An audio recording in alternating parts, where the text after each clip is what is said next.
नमस्कार, राष्ट्रबोध से मैं पवन केसवानी। तारीख 5 फरवरी 2020 भोपाल में सीबीआई ने एक एफआईआर दर्ज कराई। वो मामला छत्तीसगढ़ का था, लेकिन एफआईआर दर्ज हुई मध्य प्रदेश की राजधानी भोपाल में, क्योंकि 2020 में तो छत्तीसगढ़ में कांग्रेस की भूपेश बघेल की सरकार थी और ये मामला सीधे तौर पर कई बड़े बड़े सीनियर आईएएस अधिकारियों के विरुद्ध था। और मामला भी क्या था? विकलांगों के नाम पर धोखाधड़ी, करोड़ों रुपए हड़पने की ऐसी शिकायत जिसे सीबीआई दर्ज करवाना चाहती थी। लेकिन हैरानी की बात यह है कि भूपेश बघेल की सरकार आने के कहीं पहले छत्तीसगढ़ में जिस संस्था का गठन किया गया था, उसमें सीधे सीधे चीफ सेक्रेटरी स्तर के अधिकारी भी शामिल थे और राज्य प्रशासनिक सेवा के भी कई अधिकारी शामिल थे। क्या इन अधिकारियों को बचाने के लिए कोई बड़ा खेला हो रहा था, जिसके विरुद्ध बीती 25 सितंबर को हाई कोर्ट ने जो आदेश दिया और उस आदेश के साथ जो टिप्पणियां की वो कम हैरान करने वाली नहीं थी। जस्टिस पार्थ प्रीतम साहू और जस्टिस संजय कुमार जायसवाल की डिविजनल बेंच ने कहा कि यह केवल प्रशासनिक चूक नहीं बल्कि बड़े पैमाने पर सिस्टमैटिक करप्शन का मामला है। जब हाई कोर्ट ने सिस्टमैटिक करप्शन की टिप्पणी की थी, तब लोग अंदाजा ही लगा रहे थे कि मामला कितना बड़ा होगा। किसी ने 1000 करोड़ और किसी ने कुछ और, जिसकी जैसे मर्जी आई। मीडिया की ओर से अलग अलग सुर्खियां बनती रही। लेकिन जैसे जैसे 9 अक्टूबर की तारीख सामने आती जा रही है, सीबीआई भी सारी रिपोर्ट अपनी ओर से समेट लेना चाहती है, क्योंकि हाई कोर्ट की ओर से सीबीआई को 15 दिन का ही इस काम के लिए समय मिला था। अब आगे मैं आपको जो जानकारी देने जा रहा हूं, जिन चेहरों को दिखा रहा हूं, उन्हें आप गौर से देखिएगा और समझने की कोशिश कीजिएगा कि किस तरह से हमारे प्रशासनिक तंत्र में बेईमान और भ्रष्ट किस्म के लोग बैठे रहते हैं। जो पकड़े गए वो घोटालेबाज और जो नहीं पकड़े गए वो किस्मत के धनी माने जाते हैं। फिलहाल मैं जिस एनजीओ के बारे में जानकारी देने जा रहा हूं और उसमें लगे प्रशासनिक अधिकारियों के बारे में जानकारी देने जा रहा हूं, उस पर आप ध्यान दीजिएगा। छत्तीसगढ़ में दिव्यांगों के कल्याण के नाम पर state resource centre and physical welfare rehabilitation centre का गठन 2004 में हुआ था। ये पूरी तरह स्वशासी संस्था थी, जिसका उद्देश्य था दिव्यांगों के लिए तकनीकी सुविधा प्रदान करना, उन्हें प्रशिक्षित करना ताकि उनका पुनर्वास हो सके। यह संस्था रजिस्ट्रार फर्म एंड सोसाइटी में नियम विरुद्ध रजिस्टर्ड करवाई गई, जिसपे दिव्यांगों की मदद के नाम पर सीधे तौर पर घोटाला ही करना था, ऐसा जांच में स्पष्ट हुआ। क्योंकि संस्था में बड़े बड़े प्रशासनिक अधिकारी संलिप्त थे, इसलिए केंद्र और राज्य सरकार से करोड़ों रुपए ट्रांसफर करवाने में कोई देरी नहीं की गई। राज्य सरकार के 30 कर्मचारियों को 2-2 जगह पदस्थ दिखाकर 5 सालों तक उनका वेतन, जो कि 34 लाख रुपए हर महीने होता था, उसे लगातार बेहिसाब तरीके से निकालते रहे और डकारते रहे। और घोटाले का ये काम 2004 से 2018 तक लगातार चलता रहा। इस पूरे घोटाले में एक मंत्री के अलावा 2 मुख्य सचिव, एक अतिरिक्त मुख्य सचिव, 3 सचिव और 2 अन्य अफसरों का नाम सामने आ रहा है, जिन्होंने एनजीओ बनाई, फर्जी तरीके से काम किया, नियम विरुद्ध उसका रजिस्ट्रेशन करवाया। अब आप जाने पहचाने चेहरों को गौर करें, जिनका नाम घोटाले में साफ तौर पर सामने आ रहा है। तत्कालीन नगरीय प्रशासन के सचिव विवेक ढान, जो बाद में चीफ सेक्रेटरी बनाए गए थे। इसी तरह एमके राउत, वो तत्कालीन सचिव थे पंचायत विभाग के। इसी तरह डॉक्टर आलोक शुक्ला, जो एक अन्य घोटाले मामले में जेल में हैं, वो तत्कालीन स्कूल शिक्षा सचिव थे। इसके अलावा समाज कल्याण विभाग के तत्कालीन सचिव सुनील कुजूर और बीआर अग्रवाल, जो कि तत्कालीन स्वास्थ्य विभाग के सचिव थे।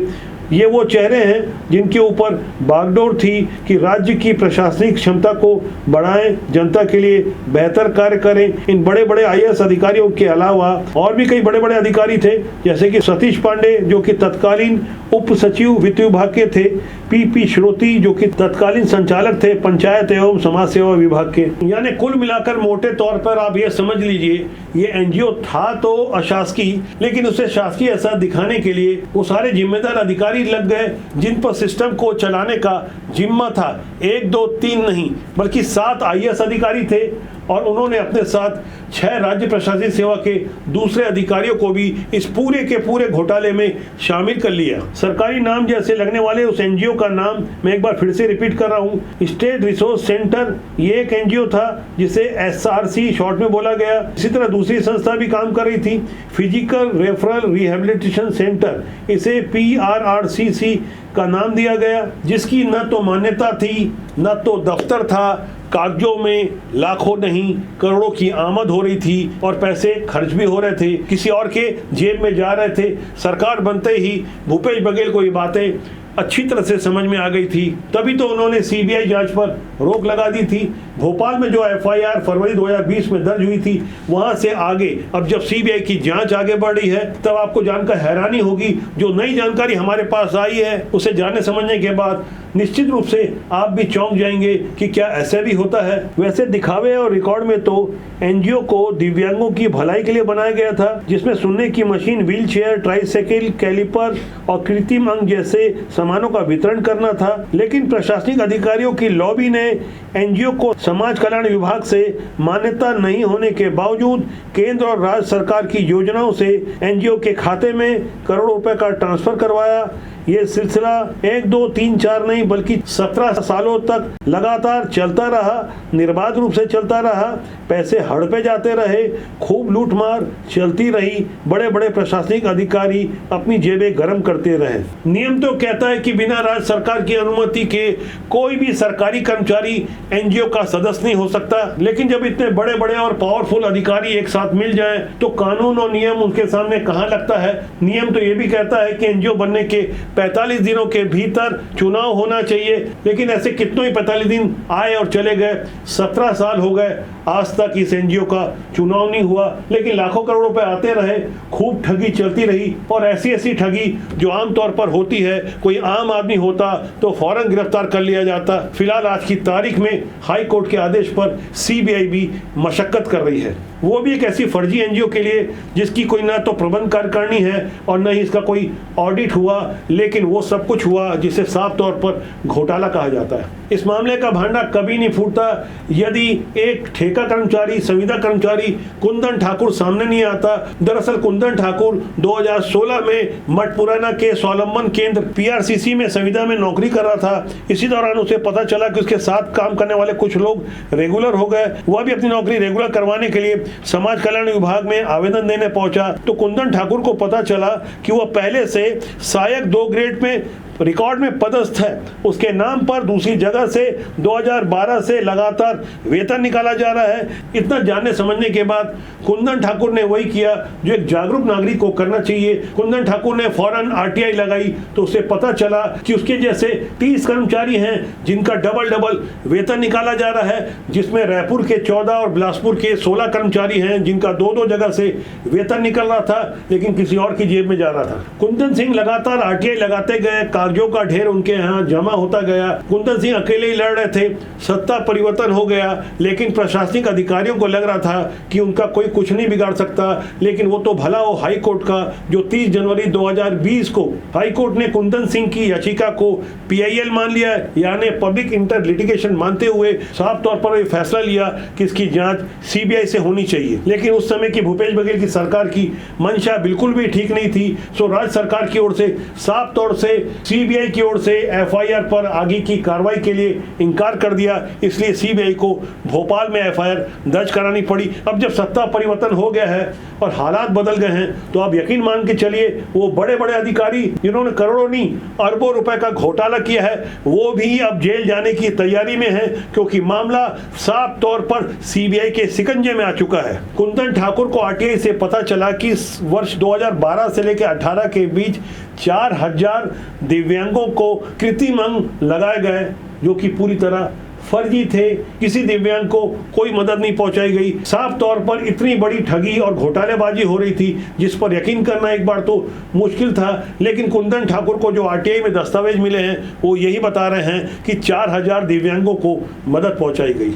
आरटीआई से जो ढेर सारे खुलासे हो रहे थे, उस पर यकीन करना बहुत मुश्किल था, क्योंकि अकेले रायपुर और बिलासपुर के ही 30 ऐसे कर्मचारियों के बारे में पता चला जिनके नाम पर हर महीने 34 लाख रुपए निकालकर डकार लिए जा रहे थे। ये मामला तो सिर्फ 2 जिले का ही है, और यदि पूरी ईमानदारी से छत्तीसगढ़ के बाकी जिलों की भी जांच कर ली जाए तो यह आंकड़ा कहीं बहुत आगे का हो। बड़े बड़े प्रशासनिक अधिकारियों ने अपना गला बचाने के लिए सुप्रीम कोर्ट का रुख किया, लेकिन जब सुप्रीम कोर्ट ने भी हाथ झटक दिया तो उसके बाद हाई कोर्ट ने सीबीआई को फ्री हैंड कर दिया। मैं जिन बड़े बड़े आईएएस अधिकारियों के बारे में बता रहा था, अब ये भी समझ लेते हैं राज्य प्रशासनिक सेवा के बड़े बड़े जिम्मेदार कौन कौन से अधिकारी साफ तौर पर इस मामले में आरोपी हैं, जिसमें आरटीआई के दस्तावेज साफ तौर पर बताते हैं कि इस पूरे नेटवर्क में राजेश तिवारी, सतीश पांडे, अशोक तिवारी, हरमन खलको, ML पांडे और पंकज वर्मा की भी बहुत महत्वपूर्ण भूमिका थी। इन अधिकारियों ने अलग अलग स्तर पर दस्तावेजों को